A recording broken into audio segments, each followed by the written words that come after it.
you train, you put the work in. You mentioned your time on the independent scene.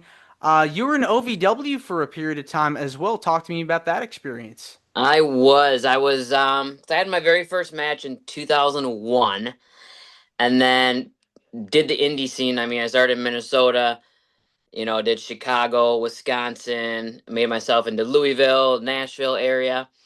And then in 2005, I made my way because I would connect with Al Snow at on indie shows, and he's like, there is something there, you have it, but you need to be seen.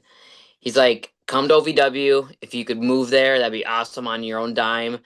And we'll see what Danny Davis and I can do. So I was like, all right. So packed up my truck, drove from Minnesota to Louisville all by myself. Had no idea where I was staying. Had no idea and then just showed up in OVW and they got me into. I actually got to train with the contracted guys. I never had a contract with them. So then, of course, I had a side gig, like bartending and stuff to make rent and all that fun stuff, and then, but it was great. OVW obviously set me up for my career in TNA, and I thank OVW because without OVW, who knows where I would be right now. And this was a period of time too, with TNA. The knockout Mm. division was white hot. I mean, it was full stacked with talented group of women in there. You had yourself, you had the beautiful people, you had Jacqueline, you had so many, Awesome Kong, Gail Kim, so many people. Walk me through signing with TNA and talk to me about memories you had upon first arriving there. I got the call when I was actually at OVW. Terry Taylor called me, and it was 2007.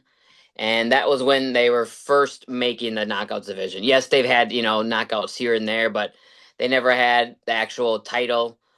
So that was starting at Bound for Glory in '07. Terry Taylor called me, and I was actually at OVW, like literally at OVW that day.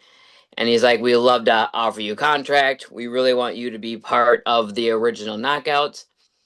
And I said, "Awesome." I'm like, "Well, I'm at OVW right now, but I'll call you back." So I was kind of saying, "Okay, what's gonna happen?"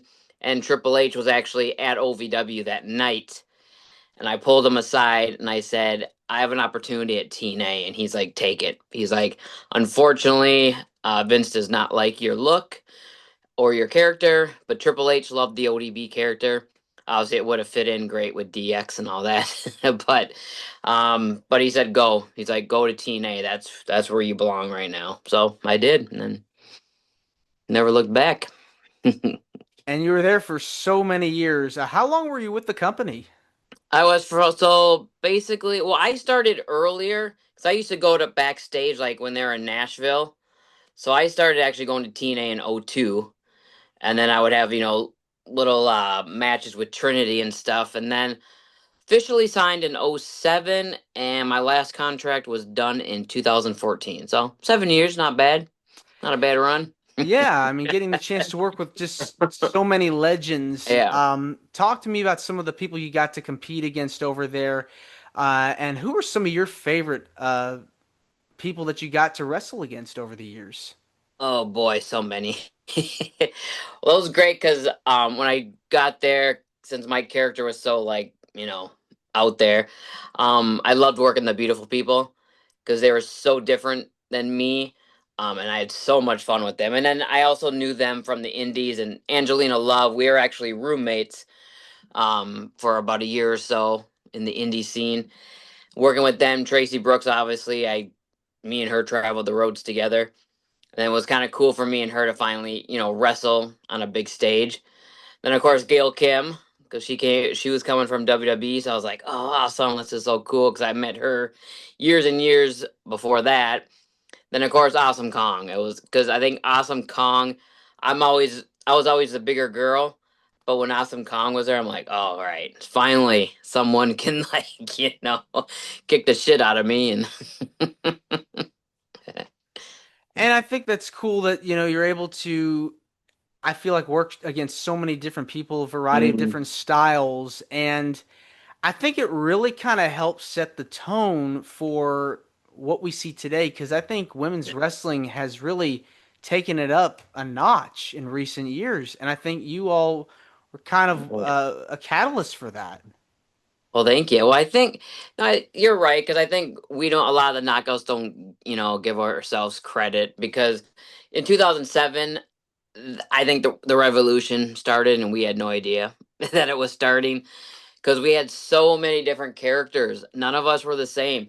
You actually put us all in the ring and you could name each person now. And there was times, where you can put 15 girls in a ring. You're like, I don't even know half those girls are. But in the TNA ring, you're like, yep, I know exactly who they are. And it was great because they let us because we already had our characters basically, like because we did the indies for so long. And once we got there, and Dutch Mantel really helped the knockout division, and it was they gave us time, which the other girls in the other company never got time to talk, do promos, pre-tapes, like it. Yes, it was awesome.